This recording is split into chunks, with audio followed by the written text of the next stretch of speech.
We're gonna take back that power that's rightfully ours. Take back, fight back. Chicano! Power! Chicana! Power! We got to stay united. If you got a rainbow flag, make sure you wave that proud, because that's also our raza, right? When we say everybody, we say everybody. We cannot sit on the sidelines and hope that somebody is going to bring us change. Rubén Salazar was targeted because he was speaking for us. Do not be afraid to speak out. Do not be afraid to take up space. And do not be afraid to organize with other youth. La policía, la misma porquería. Chicano! ¡Que viva la raza! The biggest criminals are the Los Angeles County sheriffs, the LAPD that murder us for generations. Now, if that was me who shot somebody 13 times, I'd be in prison. Rubén Salazar, he was murdered 50 years ago on this day. Did he get justice? No. Has Andres got justice? Has Paul got justice? Has Daniel got justice? When they tell us that us brown people are criminals or black people are criminals because of the way we look, let's not go ahead and confuse it. The biggest criminals are sitting at the Oval Office right now in the White House. We need to take the baton. We need to be the leaders that we want to see in 10, 20 years from now. Juntos luchamos por justicia. Juntos luchamos por Aztlan. Juntos luchamos por libertad.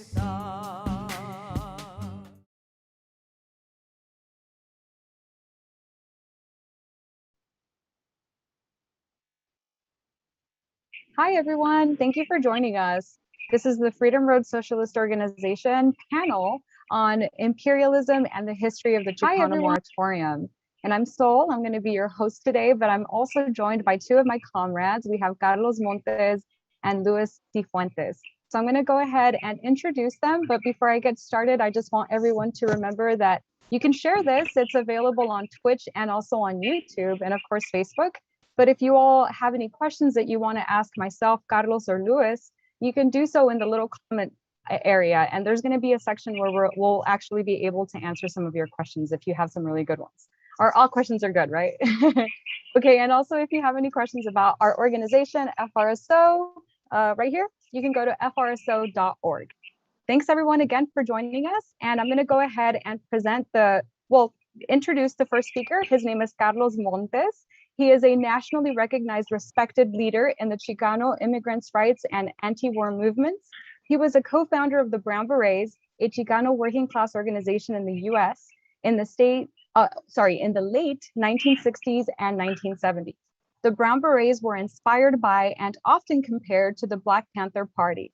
Montes was one of the leaders of the East LA Chicano blowouts, a series of walkouts in East Los Angeles high schools to protest against racism and inequality in Los Angeles area high schools. He is portrayed by Fidel Gomez in the 2006 HBO movie called Walkout.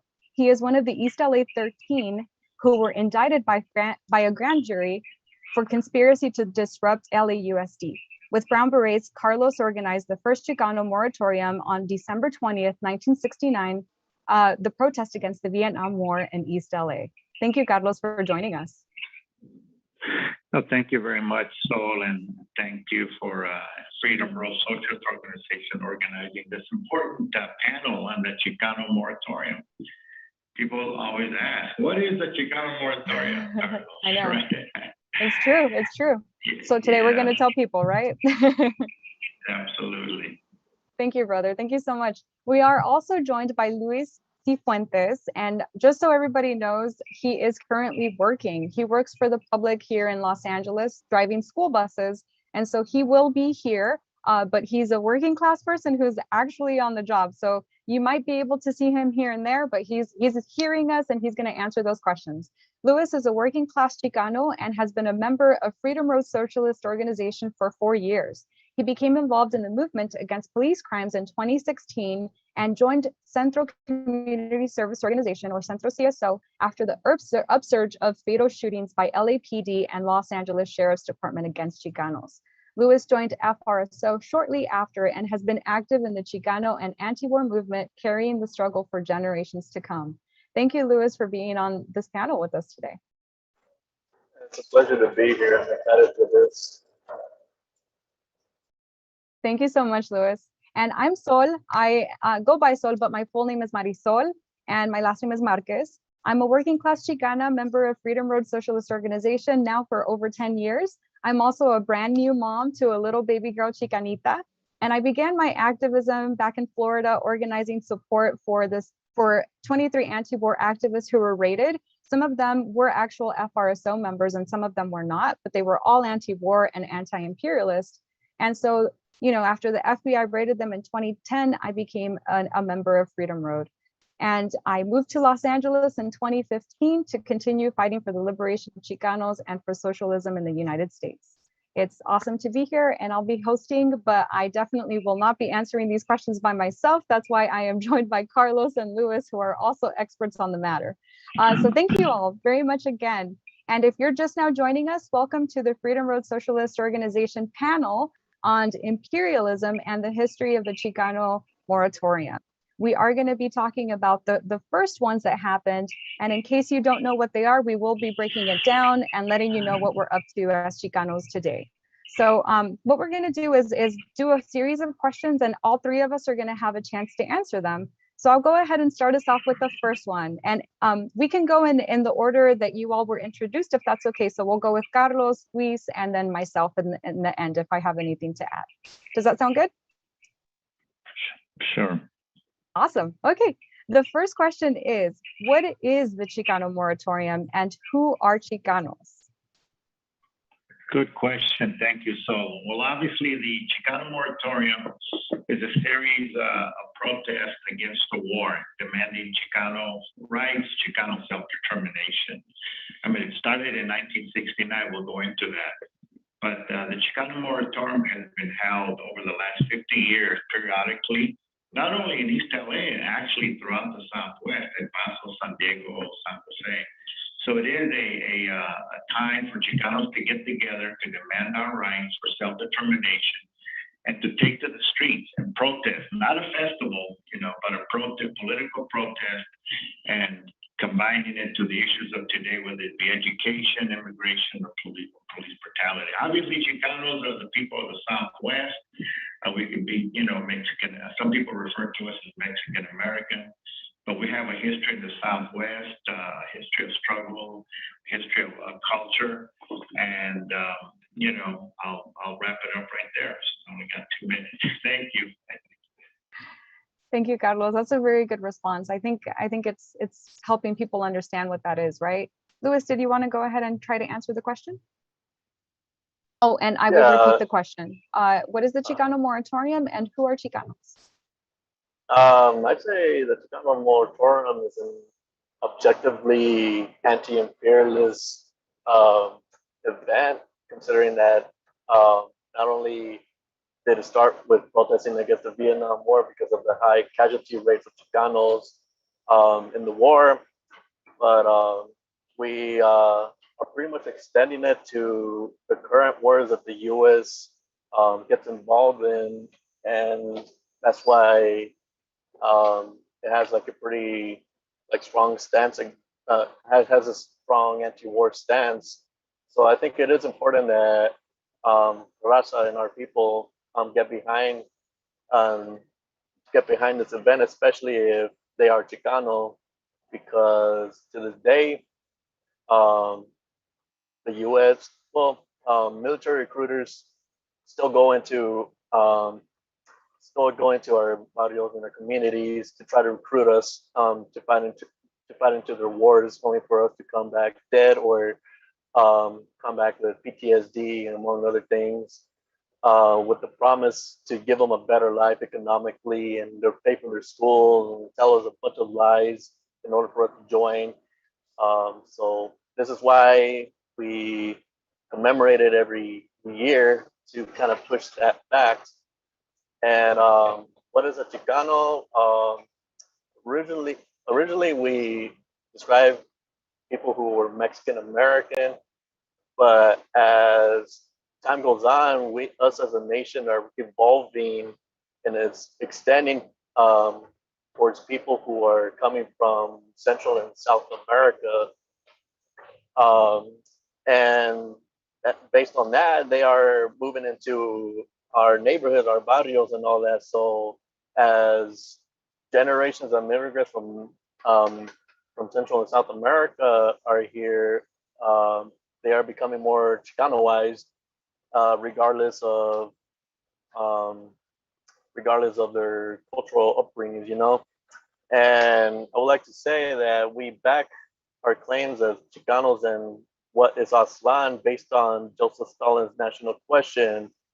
And what he said about us as a nation is a historically constituted, stable community of people formed on the basis of a common language, territory, economic life, and psychological makeup manifested in a common culture. A lot of people like to say that Aztlan is a mythical land for Chicanos, but we base it on material fact, and we base it on materialist history. I think, yeah. Thank you so much. As you can tell, both Carlos and Luis have been entrenched in the movement, right? Aquí in Los Angeles for a very long time now, and they know what they're talking about, and they gave a very good definition of what the Chicano Moratorium is, and also what Chicanos are. And I don't really have too much to add other than, you know, the word moratorium means stop, and the Chicano Moratorio, you know, called for a stop to the Vietnam War or imperialism back in the 60s and 70s, right? And the huge number of Chicanos who were dying at the hands of the US trying to expand its empire, right, into Vietnam. And so some of the first Chicanos who died were from East Los Angeles. And so, you know, the people were tired of sending all these young Chicanos to fight. And what for, you know? They would come back and they would be dead, you know? And then what? You have your young men who are going off to fight a war that makes absolutely no sense. And so it was a stop to the Vietnam War, but also a stop to racism overall. And at the time, of course, there was still a lot of police brutality. I mean, police brutality goes back for Chicanos all the way that I can remember from the 30s, right? The Zoot Suit uprisings. And so, you know, it's just a continuation of the struggle. We're still doing it because to this day, we don't have full equality, right? We still are fighting for our self-determination. And I don't have anything else to add to the Chicano part, except for I'm a very proud Chicana like Carlos and Luis. And also, you know, some of the people who have fought with us have definitely roots that are, you know, American Indian, Central American, like Luis was mentioning, South American, even Asian, right, and Caribbean.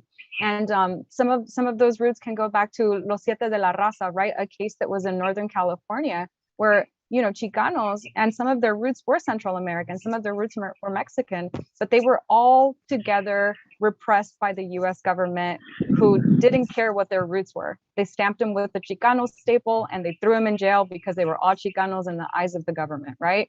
If the government correctly stamps us with the label Chicano, then why are we not doing that ourselves, right? The FBI documents from the 60s and 70s, from the time that, you know, Carlos was indicted and other Chicanos were indicted for fighting back for our people, it correctly labels us as Chicanos, right? It has a very political connotation. So why don't we take that and use it to our advantage, right? So I think it's a good time to do that. Okay, thank you, everybody. Let's go ahead and continue. And remember, if you're just now joining us, share it with other people. If you don't know, or other people may not know what a Chicano Moratorium is, or who are these Chicanos that we keep hearing about, spread this and share it, because you all have a chance also to ask us some questions at the end of this. I only have like 4 questions that we prepared, right? But I do think that we need to answer some of the public's questions on who we are and stuff. So number 2, let's go ahead and move it on. Why did Chicano moratoriums begin happening in 1969? And why were there over 30,000 Chicanos who participated in the 1971? Okay, thank you very much. Well, in December 20th, 1969 was the very first Chicano Moratorium Against the War in Vietnam, organized by the Brown Berets. Okay, and I was there at the meeting with the Brown Berets near your house, so on 4th and Mott. We had an office there, the Brown Berets had a big meeting, and somebody got up there and said, we're gonna have a Chicano Moratorium, and somebody said, moratorium, what is that? We learned about it, and the thing that got us so mad is that, and educated, is that Dr. Ralph Guzman out of UCLA had just published a study that showed that Chicanos had a higher casualty rate in the war in Vietnam in relation to our population for the Southwest, right? So 1969, we had already did the high school walkouts, we had been in the Poor People's Campaign, we had done many protests against police killings, right? And then we were facing the draft, you know. The Marines had what they called the buddy system. They recruited people from the football teams at Roosevelt and Garfield, joining the Marines in the buddy system, and they would guarantee that you would be together in the same unit in Vietnam. And they would come back, you know, with a shrapnel wound, some of them dead. Rocky, the center at Roosevelt High School, came back showing us his album of the atrocities he had committed in Vietnam for the Marines, right?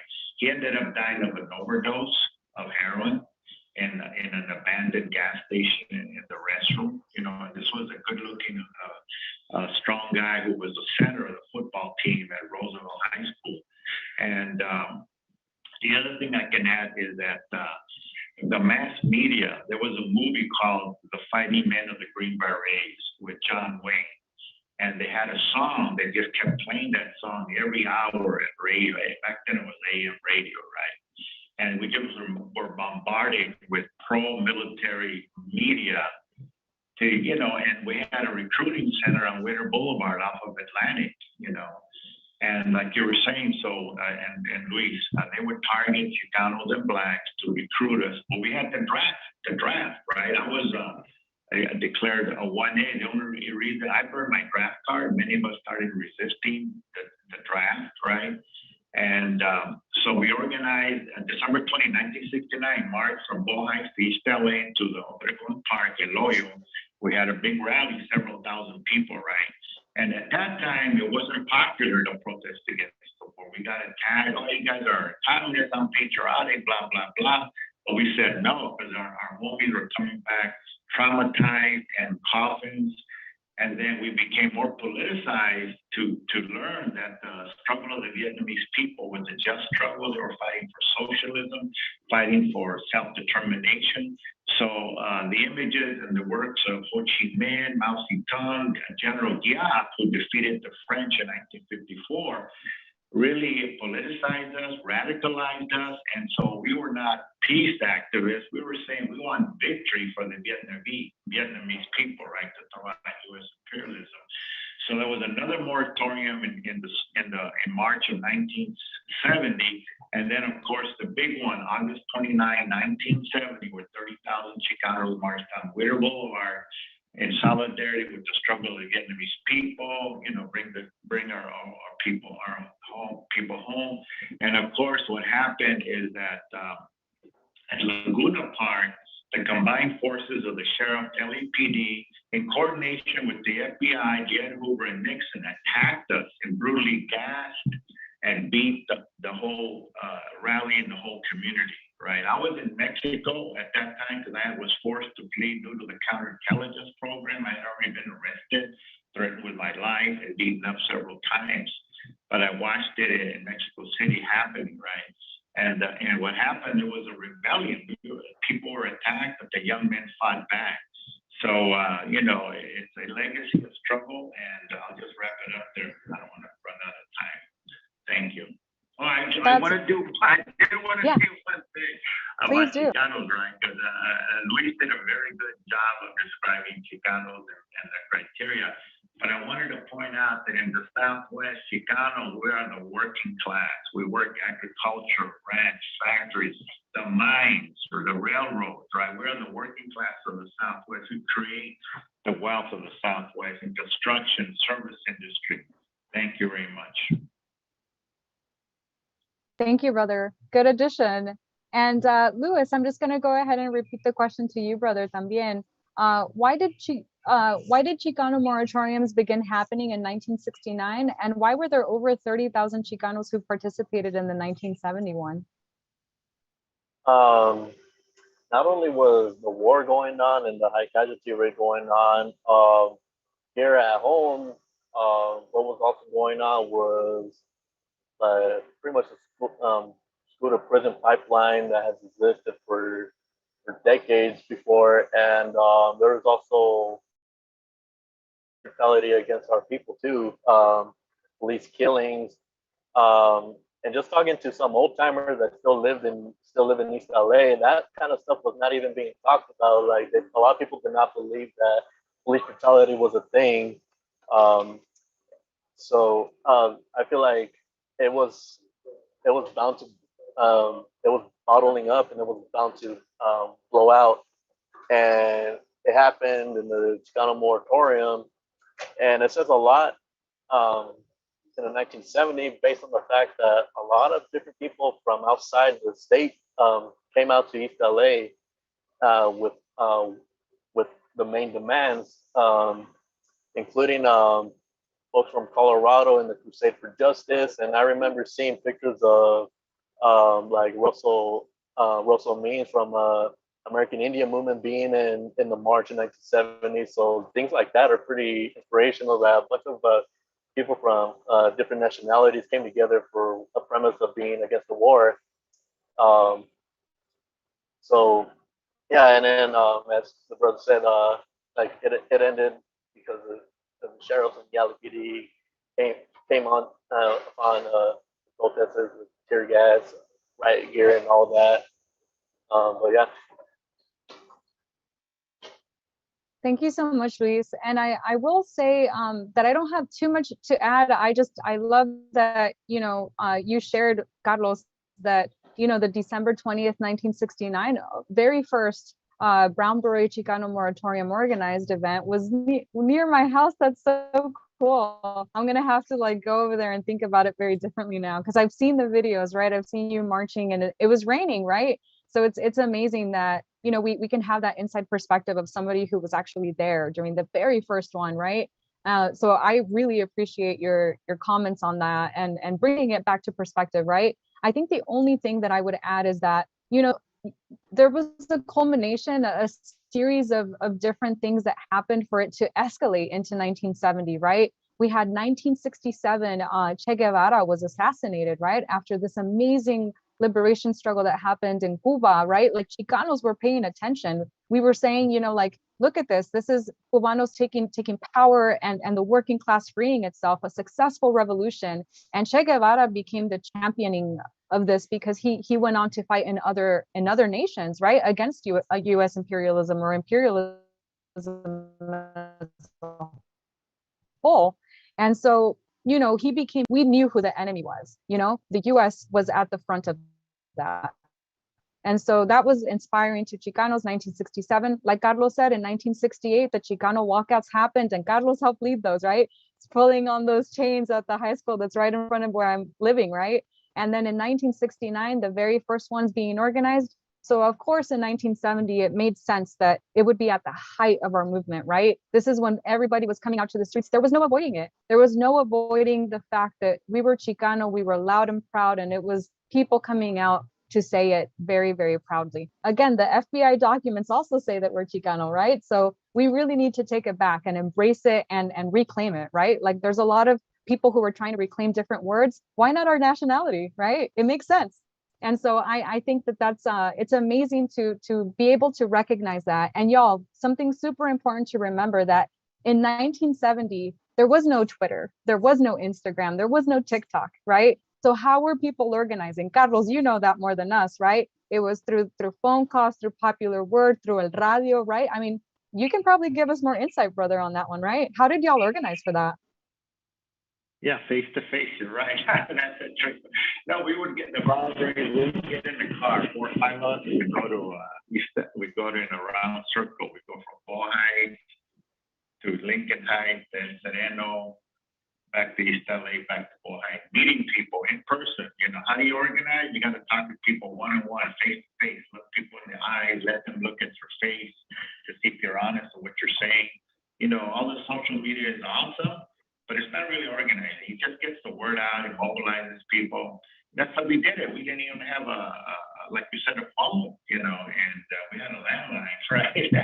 and but that's how we organized, by going to meet with the car clubs, to meet with the gangs, to meet with families, and educate them about the war in Vietnam. You know, because people were saying, "Oh, you guys are patriotic," you know, and we would, you know, unfortunately, the Army and the Navy, you know, the military had this magazine called Stars and Stripes. That's it, and they would give it to all the servicemen in Vietnam, and it was like a pro-U.S., pro-patriotic magazine, and it would talk about the Brown Berets being unpatriotic and communist, right? So when they would come back to LA, they would see us. Oh, you guys are a bunch of communists, you know? And they said, no, we're not. We are now, right? But back then we were nationalists, right? And they would confront us, and we'd get into fights with Green Berets and airborne guys. We get our ass kicked, but we said, hey, we got to fight for our rights, right? And later on, years later, they would say, oh, we're sorry we did that. You know, we were brainwashed by the military, by all that patriotic crap. And so, you know, the significance of the Chicano Moratorium today is that it's not a Cinco de Mayo, it's not a 16 Septiembre, it's our own Chicano Liberation Day, where we protest against the conditions that exist today, but we stand in solidarity with oppressed nations throughout the world and are fighting against the U.S. imperialism, the U.S. empire. We learned that from Vietnam. You know, the Vietnamese people taught us that we have to fight for our liberation and for socialism and for self-determination. I mentioned Ho Chi Minh, right? But, you know, like Sol mentioned, we learned about the Cuban Revolution, Che Guevara, you know, and then we learned about the struggle in Africa and Asia, and we became revolutionaries. And that whole experience, and so the Chicano Moratorium is a educational tool for young people to learn about U.S. imperialism, not only in Vietnam and Asia, but also in Latin America. We know that the U.S. has a history of overthrowing democratic government in Latin America. There's books written about it, Open Veins of Latin America. You can read about it. I mean, the U.S. has invaded Mexico 3 times. You know, people don't even know that. The Chicano Moratorium is very significant in the fight against U.S. empire. I've been to Colombia, I've been to Cuba, and people in Cuba know what a Chicano is, right? You go any other place in the U.S., they go, what is a Chicano, right? And so Chicano Moratorium is significant in this fight against imperialism, because it educates our young people today to not join the military, but to get a working class job, join a union, and join the fight for our liberation. Thank you.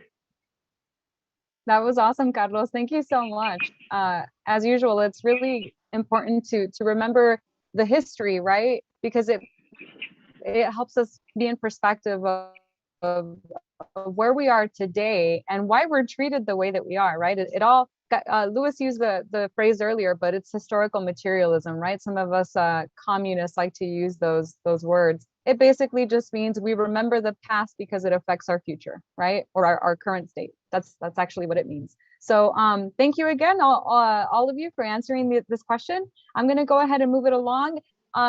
Carlos, you actually started answering the next question, which was, why is the Chicano moratorium significant in the fight against imperialism? If you all have anything to add, I'll give you a moment to add on to that.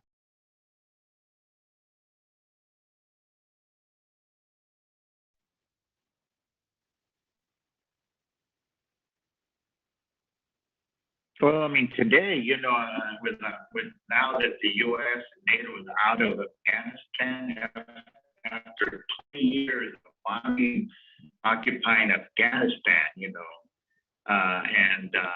the U.S. has been defeated by the Taliban and the Afghan freedom fighters, right? And all I could say is that here in our community, we use the Chicano Moratorium to fight against the war in Iraq, against the war in Afghanistan, and other wars, and to educate our young people of the importance of not joining the military. We still get pushed back, that East LA has the largest military recruiting centers. And we've had protests marching from Roosevelt High School to the military recruiting center to say, we will not fight your imperial wars. So, it's an ongoing struggle because military recruiters do go to the local high schools, like Garfield, Roosevelt, Belmont, Lincoln High School, and Wilson. So it's an ongoing fight to educate our community. Thank you so much. How about you, Luis? Would you like to answer, why is the Chicano Moratorium significant in the fight against imperialism? All right, I'll get to muting myself. It's significant because we are becoming one of the highest recruitments for the U.S. military. So that in itself says that we are pretty much being used to fight in the wars. And if we were to subtract ourselves from that, then the military will be significantly weaker. So obviously, we do encourage people, and we do tell people to not join the military, and to join the workforce or union and all that. But because of the nature of U.S. imperialism and the fact that they are attacking like countries like Venezuela, and they do fund like soft coups like in Bolivia and all that. It might come a time where they might use the military against other raza in Latin America, and that's something that we don't even want, especially, So, and in this case, we're trying to fight for our own self-determination, and we have to pretty much take ourselves out of the equation of even trying to assimilate. And I feel like even the Chicano Moratorium gets understated as a simple civil rights movement, and it's not even just that. It's more of an anti-imperialist movement against the wars that the U.S. gets into. So it's still ongoing, especially if however long the U.S. Is around, they will try to invade other countries, and we subsequently will be the ones fighting in the front lines. So yeah.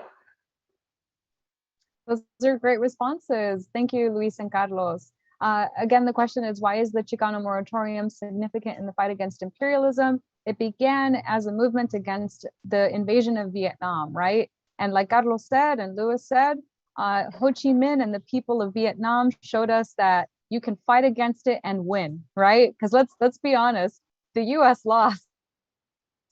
After all of these exorbitant amount of money and casualties, mostly from our raza, the U.S. lost, and so they showed us that they can definitely fight against U.S. imperialism, even if they don't have all these like amazing tanks and helicopters and weaponry, right? The passion of people and the nationalism behind defending your people against invasions and imperialism, U.S. imperialism, it means everything, right? So that taught us a huge lesson.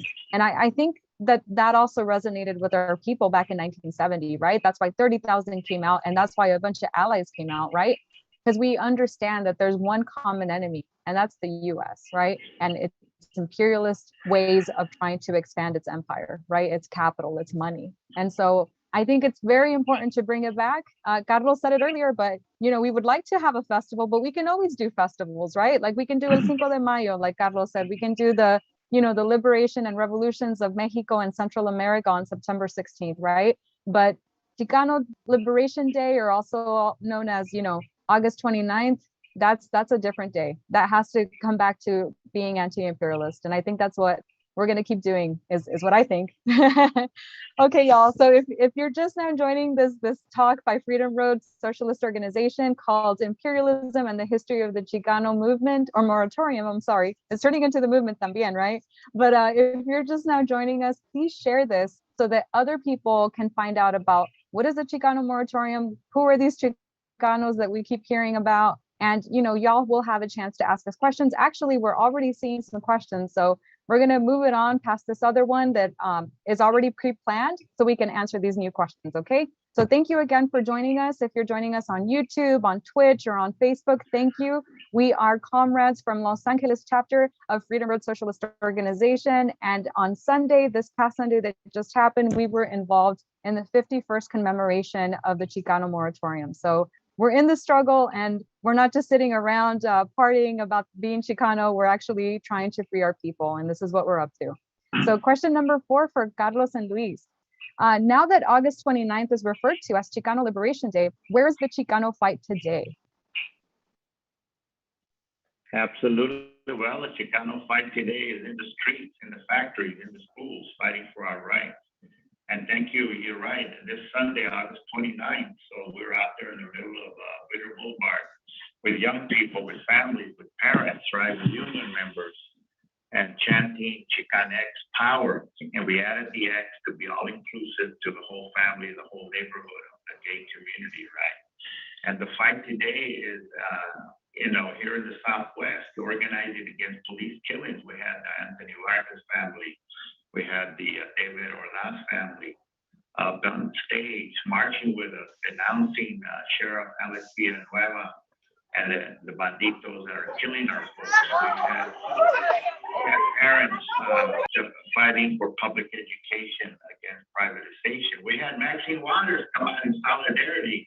We have Black Lives Matter and Black and Brown solidarity today, right?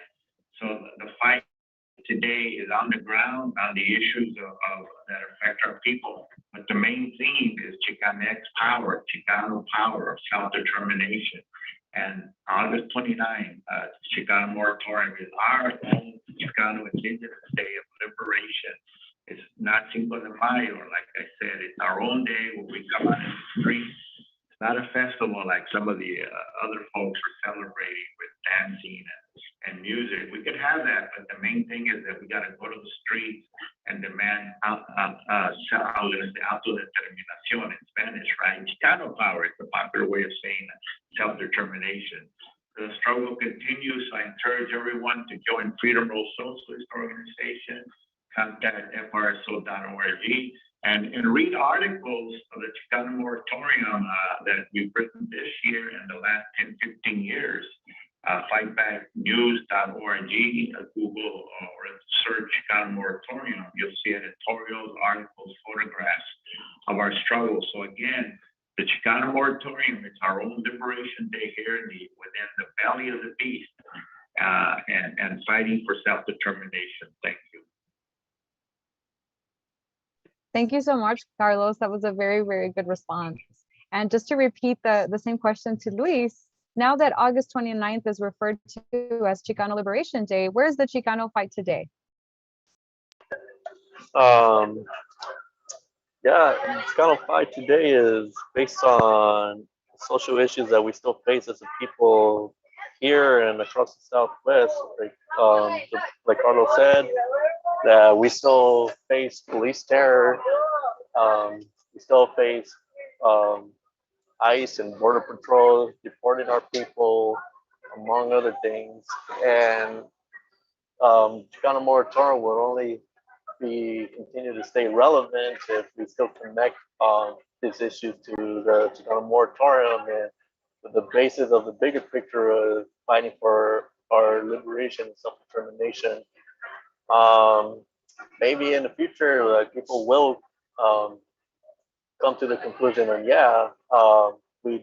maybe we do need to have our own type of government, and I do hopefully sure not only is anti-imperialist but also a socialist government.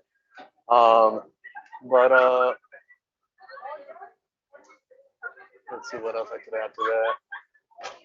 Oh yeah, we definitely have to educate our people on what the U.S. is doing, like around the globe, um, and how it's affecting us here too.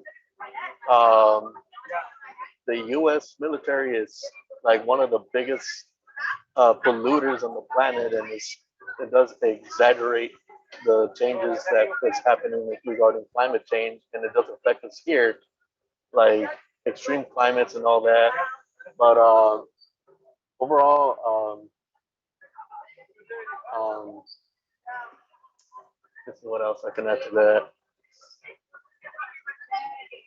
Yeah, we definitely need to still push our own um, our own thing, like away from the U.S. A lot of people want to say that we should assimilate to the U.S., and that's not something that we should even like even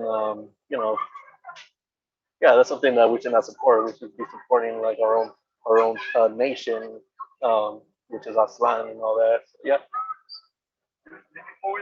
Very good, Louis. Thank you so much. And I just want to go ahead and repeat something I said earlier. If you're just now tuning in, the reason that you heard some background noise on Louis's side and why you couldn't see his video is because he's actually working. He is a bus driver for the public, and we're working class, y'all. Carlos said it earlier too, but we have 9 to 5 jobs unless we're retired. But we definitely, and even if we're retired, huh, Carlos, you do way more work, I think, than a lot of people who have a job.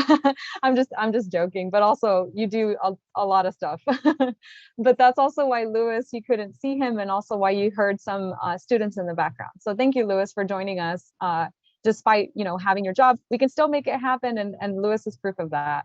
And again, thank you if you're just now tuning into FRSO's or the Freedom Road Socialist Organization's panel today, which is about imperialism and the history of the Chicano Moratorium. Thank you so much for joining us. It is myself, Sol, Carlos Montes, and Luis Cifuentes from Los Angeles. We're your comrades here who are Chicanos, very proud, and we're answering some of these awesome questions that have been asked. I want to go ahead and I didn't have anything much to add to that. I think we're doing a good work, but I did want to say that the question again was, now that August 29th is referred to as Chicano Liberation Day, where is the Chicano fight today? The day was declared by this great working class organization out of Denver called the Crusade for Justice. And it's, the organization that was built by an awesome Chicano whose name is Jorge Gonzalez. And he wrote this amazing piece that many Chicanos hold dear to our hearts to this day, called I Am Joaquin, right? And it kind of describes what it is to be Chicano in this awful situation that is, national oppression at the hands of the US or white supremacy. And so this declaration of August 29th as our Chicano Liberation Day, we hold it very serious here in Aztlan, right? We sometimes refer to Los Angeles as the capital of Aztlan. So imagine that, if we are to achieve liberation and freedom, we would cement this place as El Capital. Or is it El Paso, brother? El Paso. You're going to Which get an one argument. El Paso? We're going to get into an argument, y'all. All right, then I'll leave it at that. But I do also want to say that locally, us, Luis, myself, and Carlos have been organizing or commemorating the Chicano Liberation Day, or August 29th, since 2014. And, the past 2 years, we decided to turn it into a march, right? Like an actual march. What we were doing was kind of like educating people, bringing in people like, Chicano photographer and reporter Raul Ruiz at our 49th one, right? At Self-Help Graphics, a Chicano spot where, it's been open to the public and been able to provide lots of resources for people at very low cost if you're a Chicano here in the barrio. But also it expands our art so that other people can access it, right? But that's what we were doing. And then 2 years ago, or last year, that is, in the 50th anniversary, we took to the streets and we marched. And I know that COVID-19 is scary, but I know that some of you all have come out since George Floyd's killing. There is a safe way to practice protesting, and I know that many of you did that all throughout the country. And so we did it again this year. We kept things very safe. I myself have a little baby at home who can't get vaccinated. So I definitely think that I wouldn't go out into the streets unless I realized that it would be safe for me to do so, right? So I think it's great to keep up with this tradition of marching in the streets, of calling for Chicano Liberation Day every August 29th. And this year we demanded to boot the bandito, or fuera Villanueva. He's the sheriff of Los Angeles. And, you know, lots of scandals have basically shined a light on the fact that, you know, he's a horrible person, first of all, a really sick person who demands that, you know, people who are opposing him, especially women and people who are Chicanas or African American, be put, in his words, out back and beat up, right? That we should take care of them and beat them up, who oppose him. And that's, you know, like a very misogynist and sexist thing to say, but it's also very, very violent. And he's publicly saying that, y'all. And so that's our sheriff. That's the sheriff here in Los Angeles. And so we've definitely been calling for booting the bandito, as we refer to him. And bandito is a reference to the Los Angeles Sheriff's Department gang that, you know, is very popular in East Los Angeles. And that's the area that reigns over us, right? It's the area that killed 3 people during the 1970 Chicano Moratorium, right? Like Ruben Salazar. And so, you know, to this day, they're able to run rampant, even though the FBI is investigating them. And so that's what we're up to today. I did just want to say too that, you know, we had a family present on Sunday called the Vargas family. That's their name, but their son is Anthony Daniel Vargas. And I know I have a slide that I was going to show y'all. It's basically just an announcement that they're going to have, the family's going to have their trial for Anthony Daniel Vargas starting on September 23rd. And so this day, what does our fight look like? We're fighting against police brutality. And, you know, the sheriff Bandito Villanueva, he is Puerto Rican. That is his nationality, but it doesn't mean that he's on our side despite being Latino, right? And so we definitely don't need him in power. We need him out. And we definitely need to have justice for Anthony Daniel Vargas, right? So thank you. That was my long-winded answer. I want to go back to the questions. Actually, now we're going to go ahead and give an opportunity to the public to say some things. I do want to read some of the comments that some people have left us that are very, very nice. My own little sister, one of my little sisters is on. Her name is Lily. That's what I call her, but her name is Liliana. And hi, Lily. It's good to see you. We have some fists from Facebook from Sam. Thank you, Sam. And somebody on Facebook, Carlos, said, Carlos, for next California governor. What do you think, brother? No. Oh. Yeah. No, I'm saying no to the recall. No on the recall. No on the recall, exactly. From Facebook, I would say so for mayor. No. No, we organized on the ground, right? We organized on the ground. Yeah. And then Arturo said Denver's Chicano Movement Legacy Project Presente. That's awesome. Thank you, everybody. And then I'm going to go ahead and ask the first question that someone asked us, and we'll do it in the same order, y'all, if that's okay. And then again, we'll be gone in 10 minutes. So that's kind of, just keep in mind that we'll probably do 3 questions and then wrap it up after that. So thanks again if you're joining us, Freedom Road Socialist Organization, Imperialism, and the History of the Chicano Moratorium. And we're going to go to the first public question that is being asked today. The first one, brothers, is from Twitch, and it is, do Chicano rights support indigenous rights? No, absolutely. The Chicano movement upholds the right to sovereignty and national development for the Native nations. If you look at the Freedom Road Socialist Organization website at FRSO.org, look at the section on national liberation and socialist revolution. You'll see that we uphold that right. And by the way, the Chicano movement has always been in alliance with the Black Liberation Movement and with the Native American movement. We were there, in all the fights, and they were there with us, especially the organizations such as the Crusade for Justice and the Alianza de Mercedes and the Brown Berets. We were at Wounded Knee battles and, at Washington, D.C. And Irina, who raised the issue of the struggle for the land, always met with the Native leaders before we went out on the road to a protest. So look at our documents at FRSO.org. Thank you.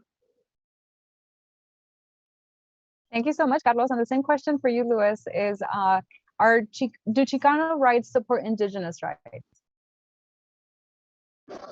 Yeah, in the past that they joined alliance together, and I believe that Chicanos were even involved in the occupation of Wounded Knee in 1973. So that's one example. Currently, I do think that more Chicanos should be aware of like the issues that's going on with natives living in the U.S. Like for example, like a lot of natives in the U.S. Who live in reservations don't have access to water. They don't have access to plumbing, among other like basic necessities, like um, like their food costs um, are just way more expensive in the res than there is anywhere else. So little things like that, it's just it's something that we should be aware of. And I do know that like one of the teachers that we worked with in the Chicano Moratorium does go to the Navajo Nation to drop off food supplies and other supplies last year during the height of the pandemic. So there's instances like that where we just be of help in regards to just the basic needs. But yeah, we should support the sovereignty and the rights of indigenous people since they live among us, either in the reservations or even within our communities. So it would even make sense if we just ignore them and just exclude them from the fact. But we should unite with natives here in their fight, because they are one of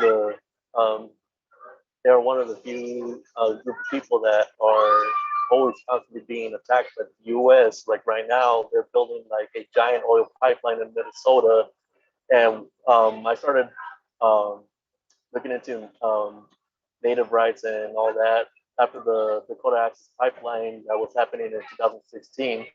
So that's how you know that the U.S.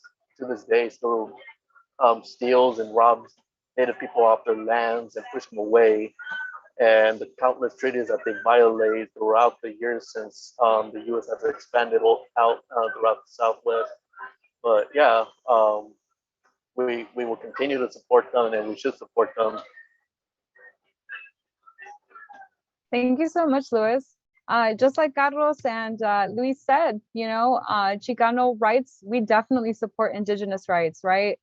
Some of our own people, Chicanos, have a lot of native roots, right? Native American, Native Indian roots, right?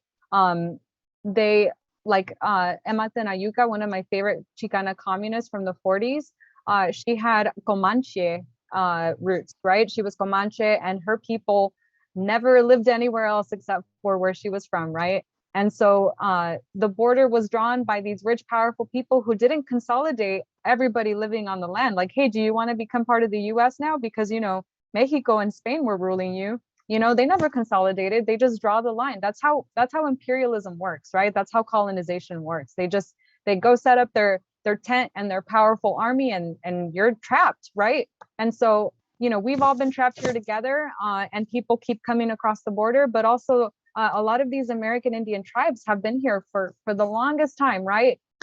We oftentimes start off our Chicano moratoriums or our Chicanx moratoriums with a blessing, right, from someone who is like of a tribe descendant, right? Blessing the earth and making sure that we remember the history of the land that we are currently standing on, right? And so I think that that's important to do, and I don't think any of us would ever say no to that, right? Or to shame that, or to try to hide that fact. We understand that our struggle is intertwined, right? Like, we can't separate the struggles from each other, because again, our common enemy is white supremacy and the U.S. imperialism. I do want to say that I was raised in the states of Washington. That's one of the states I was raised in anyway. And the Yakama Nation is one of the biggest nations, or the tribes in the U.S. And I grew up right there. I was in the county, Yakima County, and I went to school and I worked with American Indians. And so I always knew that they were American Indian, right? Like, it's a distinct people. They're distinct, and they're distinct to their own history, their own culture, their own language. It's very different And so I always knew that we were different, but also we enjoyed the same things, right? We enjoyed like tacos, we enjoyed frijoles, you know, corn, of course, wild rice. I love wild rice, and that's because it's brought from here, right? It's North American. It's the American Indians who made us enjoy wild rice, right? And so, you know, we fully support their right to sovereignty. And I do have to say that the tribe of Seattle, the nation of Seattle, the tribe of Seattle, has been trying for the hardest and longest time to try to be recognized by the US government, and they keep getting denied. But the Seahawks, you know, the Seattle Seahawks can use their artwork, can use their people's, you know, sacred symbols, right? And so this is just another form of oppression on these American Indians and these tribes that have existed for a very long time. So yes, our fight is intertwined, and if we were to have and fight for self-determination as Chicanos, that means everybody who's included, and we back up their movements, and we've been doing so historically for over 50 years. And so we're right there. If they need us, give us a call and we will be there. Okay, thank you so much. That's a great question from the public. There's other people. There's Juan who says, Brown Berets stand by Sol and Carlos, aquí estamos y no nos vamos. That's very nice. And Brandon said, fighting for self-determination and resistance against imperialism and occupation is not terrorism. And that's correct, Brandon. So thank you again. There is another question, and the question is from Twitch, and it says, are Chicanos still anti-war? I'll let Carlos and Luis answer that one. Are we still anti-war? Of course we're anti-war. You know, and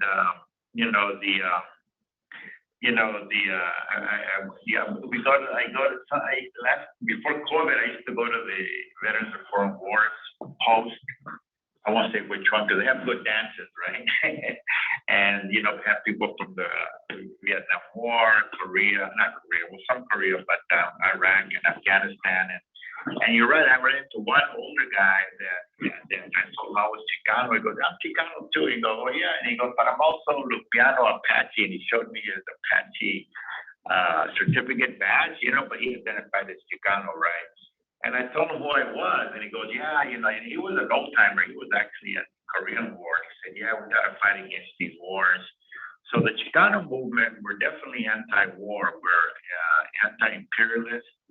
But we understand that many of our folks are brainwashed, you know, by the military and the media.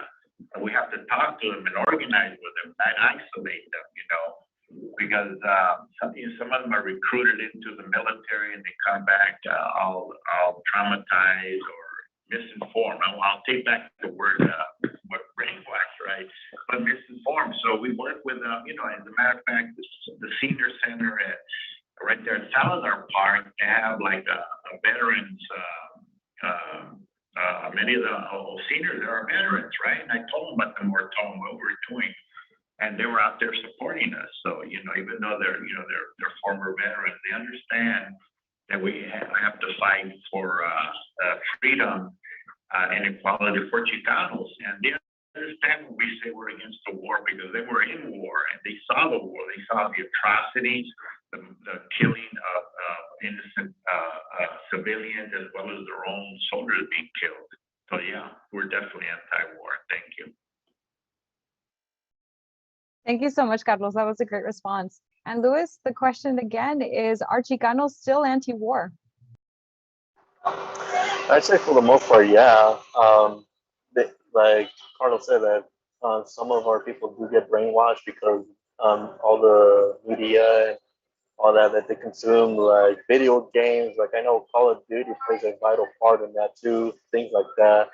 Like but yeah, it's a way to kind of like get people to lighten up with what the military is about, and then if recruiters take that opportunity to, like as a recruiting mechanism to get them in. But yeah, like a lot of people around my age and a little bit older come out of the wars, particularly like from Iraq and Afghanistan, and they become anti-war after that. I mean, some don't, but a lot of do, and they realize they don't have a clue what they're doing there to begin with. They don't even want to be there out in the Middle East. causing atrocities against people, civilians out there. So it's very apparent that they saw no purpose in being an invading force out over there. So that's how a lot of people get rejected. Well, a lot of people reject the war.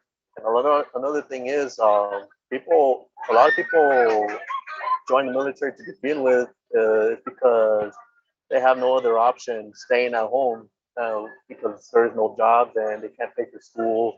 So they find themselves in rock bottom. So that's another reason why people join for economic reasons, not particularly because they support the military and all that. It's because it's probably one of the last options that they would take to kind of better their lives, but they don't really know what's at stake after that. Given that you have to give them 5 years of their lives or more to be in the military. Um, yeah, and what else? There's something else I had in mind. I'll end it like that. That was very good. Thank you both so much. This is actually the final question, right? And I'll repeat it one more time and just add a 2-minute thing. Thank you again for joining us, everyone, on Freedom Road Socialist Organization's Imperialism in the History of the Chicano Moratorium. The question again was from Twitch, and it was, are Chicanos still anti-war? I have to say that donning the very, very proud nationality of Chicano is in itself pretty anti-imperialist, anti-war. Because with it comes the understanding of the roots of us calling ourselves Chicano. And that has everything to do with the Chicano movement of the 60s and 70s against Vietnam, right? So inherently, if you're a proud Chicano, chances are that you're pretty anti-war already. But I do have to say that sometimes, like my own family, I have 2 siblings who were or are currently in the military. I'm not going to speak for them, but I do know a little bit about their sentiment internally. And also they tell me the sentiment of many soldiers who are currently active in the military.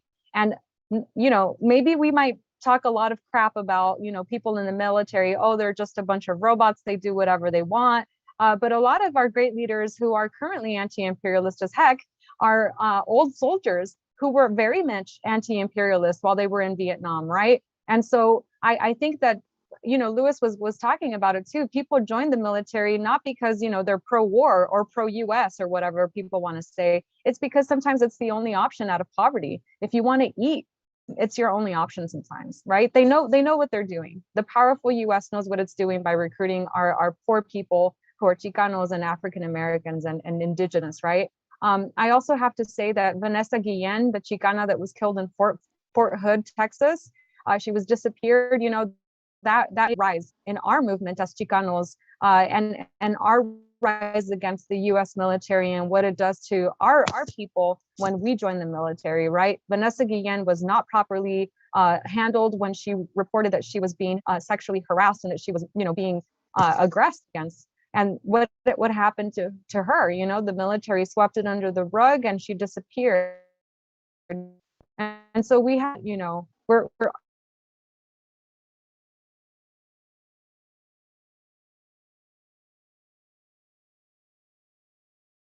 essentially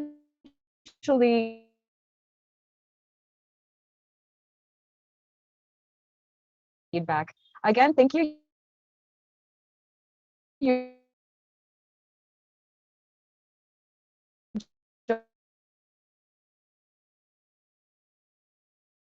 joined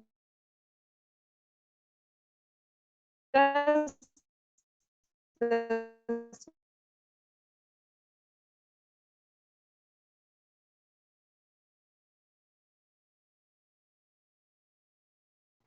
Sorry, I think my internet went out, but I'm back and thank you so much. If you would like to join us, remember to go to frso.org. Thank you so much and have a good one, everybody.